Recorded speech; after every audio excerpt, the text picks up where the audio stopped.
Good evening. You are connected to The Next Word, and tonight we have a special guest, Kwane Drabo, who is the Outreach Director for Share Our Strength, Maryland No Kid Hungry campaign. You know, Mother Teresa said, if you can't feed 100 children, you can make a difference feeding one. And that's what Kwane does every day. Kwane, thank you. Thank you. And thank you for your organization. And thank you for what you do every day. Because if you can't feed 100, you certainly can make an impact on getting to that one throughout Maryland. And I know it was such a high rate. I saw back in, 2012, children that went hungry was at a rate at 16%. That is shocking for me. Yes, right now we are working as an organization to inform schools, principals, nonprofits about the opportunities that the USDA has provided to reduce the amount of children that are suffering and facing food insecurity. And food insecurity is basically where a person, in this case we're dealing with child food insecurity, a child does not know where their next meal is coming from. And we want to make sure that children know that you can go ahead and have breakfast at school, and we want to make it cool for kids to eat breakfast at school. In addition to that, we want to make sure that principals and teachers know that if you're hosting an after-school program, well, you can serve free meals to the students during those after-school programs, regardless of whether they're participating in that particular program or not.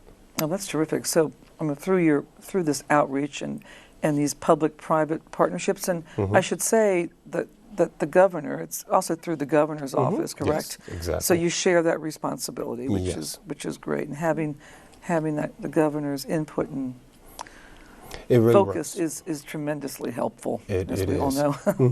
The Partnership to End Childhood Hunger in Maryland is definitely one of the key things that Governor Hogan has focused in on assisting, and that's a partnership that is co-chaired at the governor's office and our organization, Share Our Strength.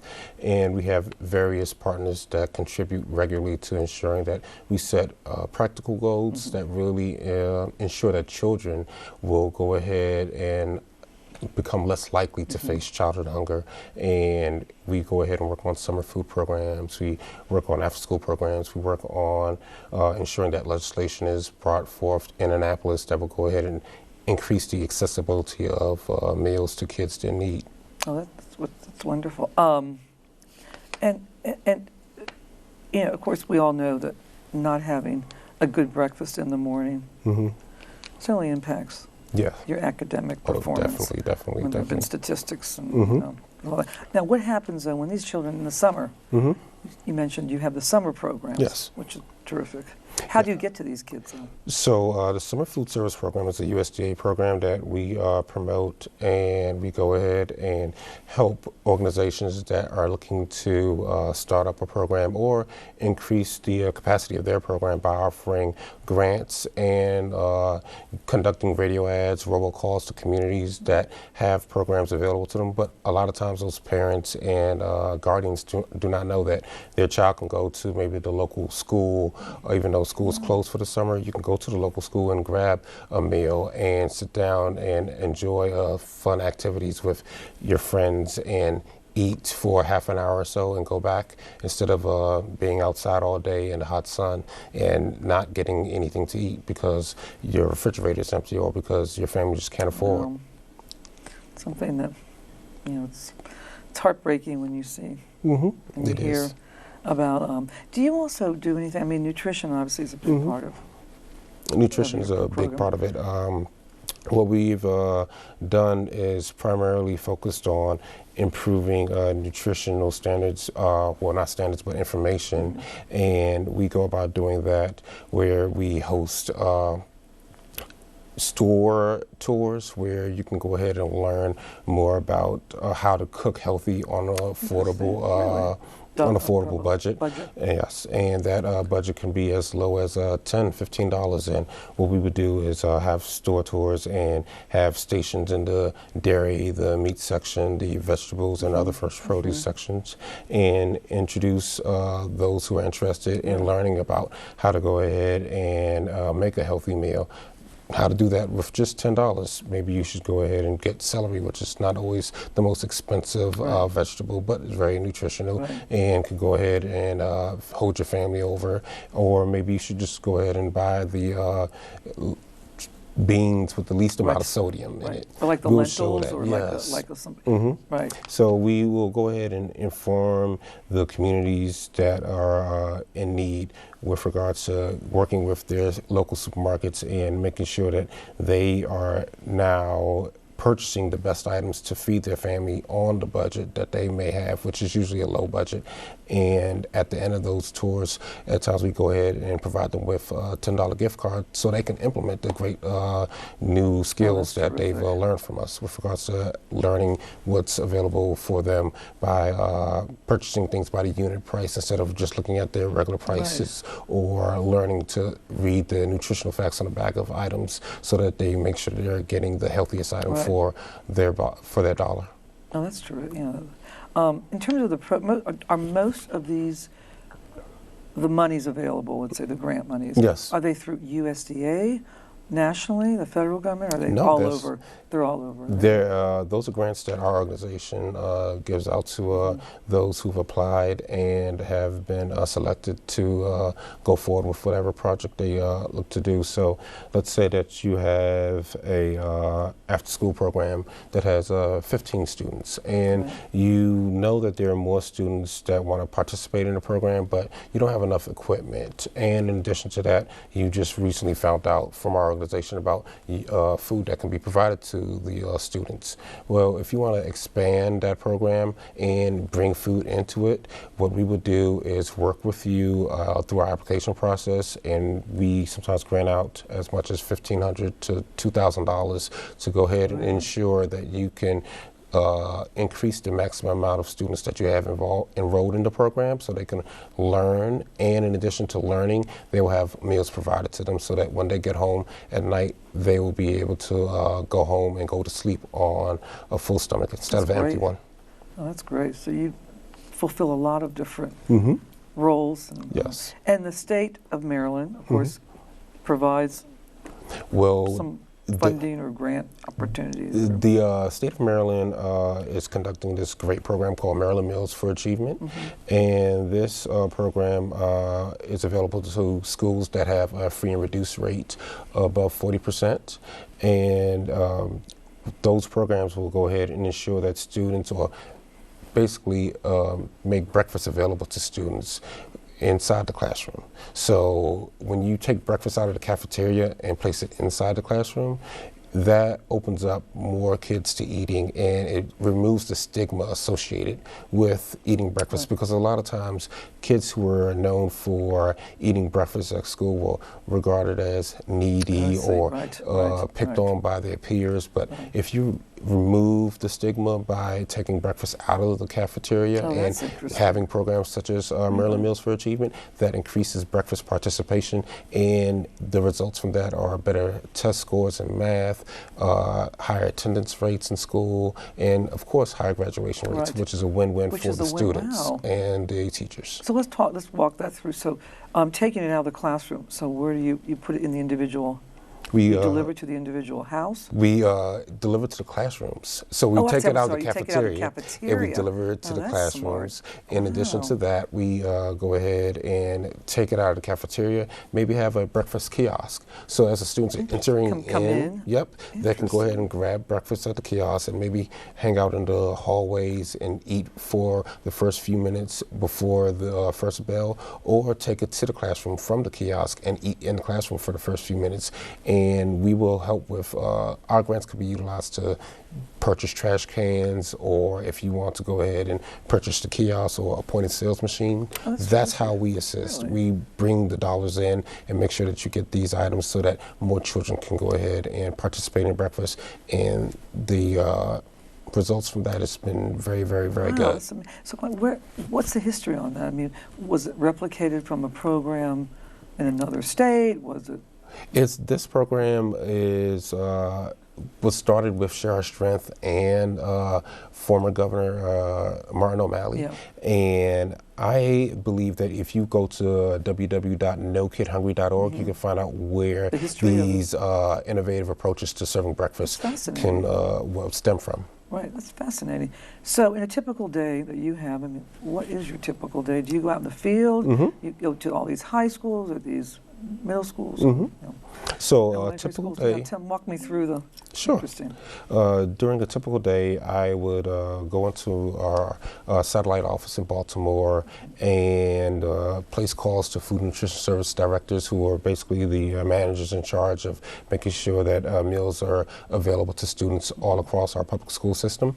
And as principals reach out to me, or as I contact them about the opportunity to take breakfast out of the classroom and get more students to eat, I would go visit the school, provided that the principals agreed for me to come to the school and introduce them to marketing breakfast in school. So therefore, we would go ahead and increase participation, because it seems a little cooler when you see maybe a poster with a No Kid Hungry sign and LeBron James holding the poster saying, it will be wise for you to eat this morning. Or, that really works quite well. That works very well. And or introduce the school to hosting trivia games and having small trinkets and awards for students who eat breakfast throughout the week. So at the end of the week, the cafeteria manager at that particular school may be giving out one of our signature orange sunglasses to students that have come through Monday through Friday and ate breakfast at the cafeteria, or maybe going ahead and providing our sunglasses or maybe our cool No Kid Hungry wristbands to kids who are eating every single day at inside the classroom. So therefore, when you have more kids eating and interested in getting those little trinkets, they're not only getting those little rewards, but you're getting better test scores again, you're getting better attendance, and it's totally a win-win for the teacher, for the student, and also for the child's parent. Well, that's huge. I mean, when you think the impact, it's fabulous. It's wonderful. Yes, because it's very hard for children to focus in on their studies when they're hungry. Right. Now, of course, Maryland's doing an amazing job with this, but can we say this is the same in D.C. or neighboring state of Virginia, or a lot of the states around the whole capital region? Yes, currently I know that our organization is operating in Virginia. We're also operating in D.C. Maryland has been our proof of model state thus far. Like it has been. And we're also operating in Arkansas, and we're moving out west to try to replicate what we've done and the success we've seen here. We know that recently the rate or percentage of children facing food insecurity has dropped in Maryland. It was at 1/5, one out of every 5 children not too long ago, but now it's at one out of every 6 children. So as we continue to prove that our methods and our approaches to ensuring that more children are afforded meals, the more likely we take this model and try to replicate it in other states. Not saying that the exact same thing will work in other states, but it's something that can work in other states once it's tried and tinkled with. That's terrific. Thank you. Well, we're going to take a short break, and we will be right back. A single ember from a wildfire can travel over a mile. You can't control where it will land, only what happens before it does. Visit fireadapted.org to learn how to protect your community from wildfires. Welcome back. You are connected to The Next Word, and tonight we're having a conversation about ending childhood hunger here in Maryland. We have Kwane Drabo, who was with No Kid Hungry, and we are here to find out about all the exciting things they're doing. And you all are doing amazing stuff. Thank you. I mean, really, I'm so impressed with what you've done since 2008. Yes. We started a great partnership, and we have seen the number of children facing food insecurity drop, and we look forward to build upon the progress that we've made and reduce the amount of children who are facing hunger to a point in which almost no child is facing hunger in the state. And I think that we are getting closer and closer to getting to that point. Really? I hope My personal goal is that we would see that maybe by 2025 or 2030. Wow. Yeah. Now, but if you look at the statistics in terms of obesity, and I was just looking at some of them today, our obesity rates have increased in the last 20 years among children nationally. It's shocking. It's like it's like 1 out of every 5 child is obese. It's an issue, but I definitely know that as the First Lady Michelle Obama has her initiative to get more children involved with becoming active again, and I know that it's difficult for some kids who are just interested in hanging out and not being too active or sitting at home and playing video games. But as we see more and more children getting involved with activities outside of their home, then you'll go ahead and see the obesity rate drop across the entire country. And I definitely think that our country has a bright future when you look at the amount of children that are interested in doing cool activities outside of the home. One of the issues, of course, is having access to vegetables and fruits. And do you have a program where you have families grow their own gardens, or do you encourage that, or anything in that? We don't directly deal with programs that relate to that, but as I was mentioning earlier, our Cooking Matters program is the store program that will go ahead and show families and especially the parents of children how to go ahead and make the best purchases to make sure that the obesity level within their family is reduced and or kept very low. And that has worked quite well across the entire state. Well, whereas I think that we are expanding upon that program. And besides expanding upon that program, we're looking to see how we can possibly get that program enrolled or a part of schools, so that when children are learning about home ec, they can also learn about, all right, how can we go ahead and make sure that when you're buying a meal for your younger sibling, that you're not buying the cookies, but you're buying the grapes. That's what I'm buying. You know? That's what I would be buying. Versus cookies and grapes, both of them are sweet, but one is healthier for you. Right. No, that's terrific. Well, look, you know a lot about good food because your father is from Senegal. And they have incredible food in Senegal. They do. And the people are beautiful. I have to tell you. I mean, thank you. I'm just amazed every time I go to Senegal. People out there exercising along the Corniche, as you know, on the beach, and they're and it's not just one little area. I mean, it's the entire beach. Yes, and it's a pretty long beach. And it's a pretty long beach, right? And I'm amazed. I see people jumping over very high barriers, and I mean that's part of their exercise regime. Yes, it is. And is it embedded in early childhood? It is. That it really is. That the Senegalese are so focused on exercise and eating well, and My dad, my father is 72 years old, and as of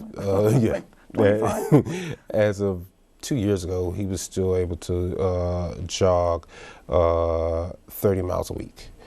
And he along the Corniche. Yes, he right now he's jogging along Haynes Point. It's a beautiful jog, but now he jogs at Haynes Point. Haynes Point. But when he's in Dakar, we used to go to West Africa every summer when I was a child between the ages of 8 and 18. We would go and stay at a hotel that was right off the beach, and every morning around 5 a.m. my dad would get up and start jogging, and he would jog for miles upon miles, and he prefers running in the sand because it's a little easier on his joints. But it's a very, very, very, very tough workout for most people. But you would see hundreds of people out there they make running. It look so easy. It does look pretty easy. Well, there are hundreds of people. I mean, I've seen like classes of university students. Yes. I mean, before going to class, just running for miles upon miles, and sometimes swimming, because I know that in swimming out there is also a very big thing, and they also have the benefit of having a lot of fresh fish and other fresh protein available to them, so therefore they're getting the nutrients that they need to replenish their body after such a strenuous workout. Well, I mean, Senegal being on the coast, of course, it you works have very incredible well. fish. Yes, But you're right, you have grains. And you cook. I mean, a lot of the cooking involved.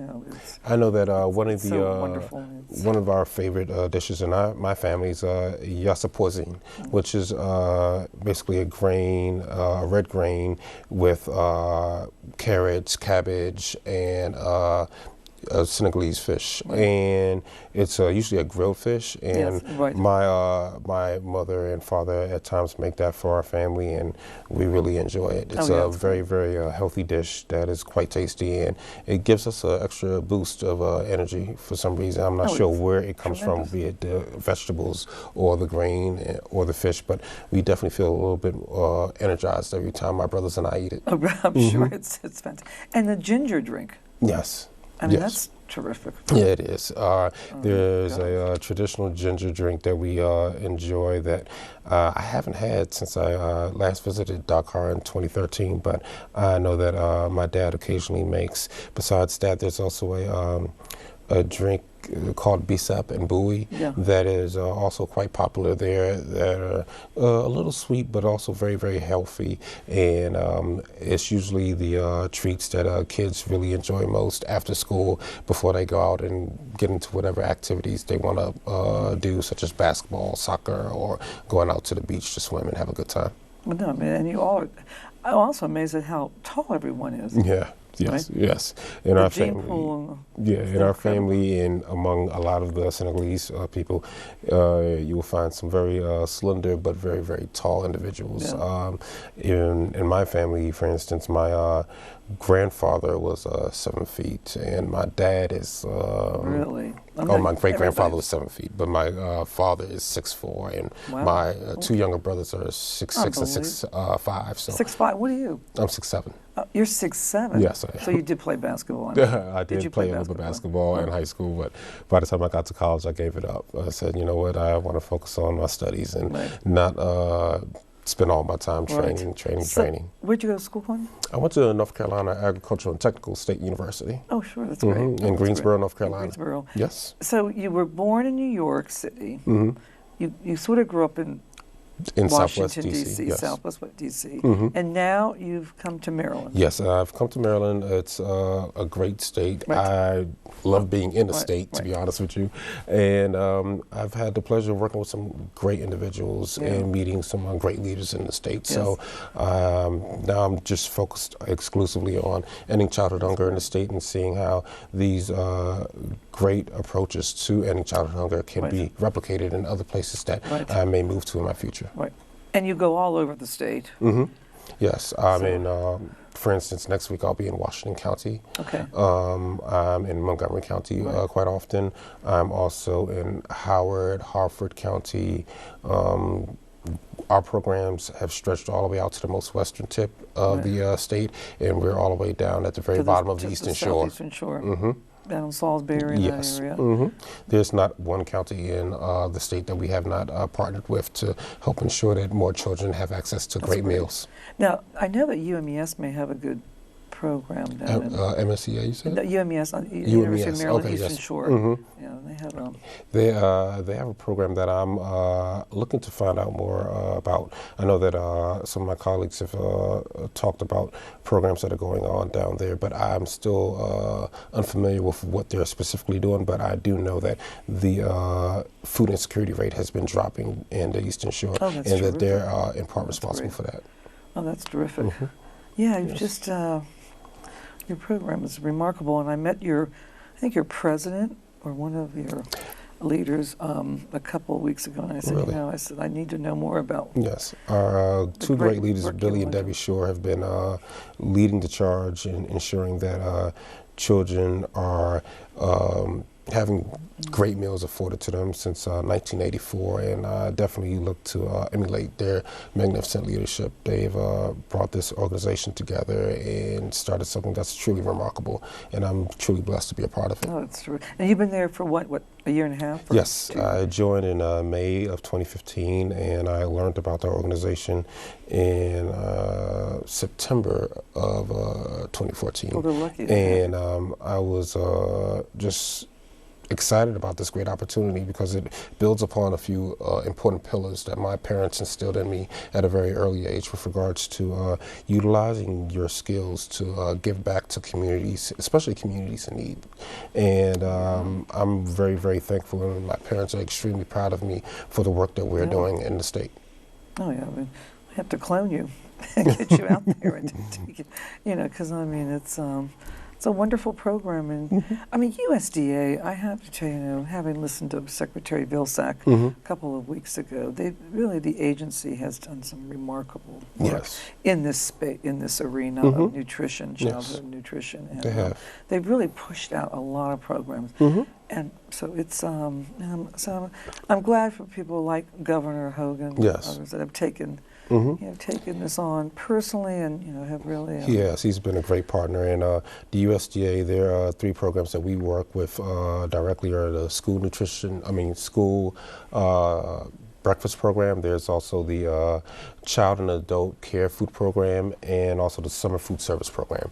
Those 3 programs are the primary programs that No Kid Hungry looks to go ahead and assist via our grants, via our marketing techniques, and other activities that we do to ensure that as many people as possible are well aware of these great opportunities and magnificent programs, and that as many children benefit from these programs as possible. Oh yeah, because let me think of the ripple of, if you keep these kids in school and they're not hungry, they go on to excel, and they go on to they do very well. They do very well. I'm sure if this generation that we've been working with, they're liable to reap some very, very, very great benefits. It'd be great to see what's going to happen. What 5 to 10 years from now. I think that Maryland right now is the #1 state for education, and I definitely feel that this program has something to do with that.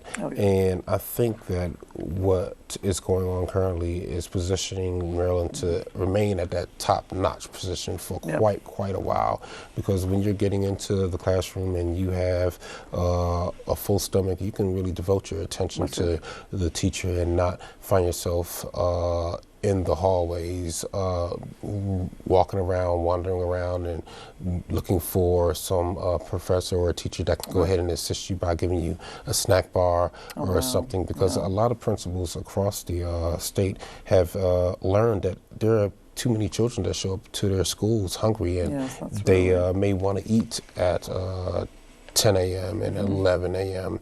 and at 11 a.m. some students are eating lunch, but if you may have to wait for 12:30 to have lunch and you didn't eat anything since the previous night, or maybe lunch the previous day, at 9 a.m. in the morning, you're not going to be able to focus. Focus and function properly, Well, this has been terrific, and I, thank you for sharing.